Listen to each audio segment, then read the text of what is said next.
helmet की जुगाड़ करके अपना हेलमेट ये करे जाने जाए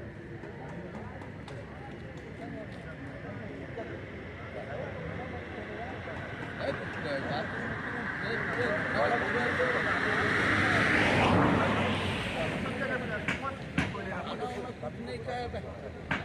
गाड़ी लेके जा रहे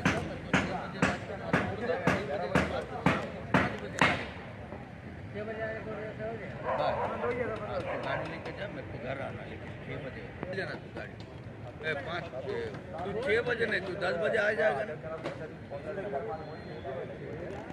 तू मेरा बात सुन मैं तेरे तू वहाँ से 10 बजे आएगा तो पहले 6 बजे मेरे पास आ जाएगा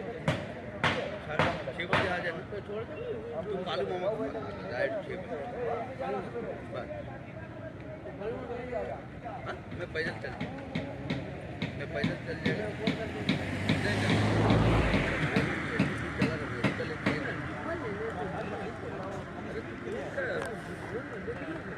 फोन करना जरूरत नहीं तू मालूम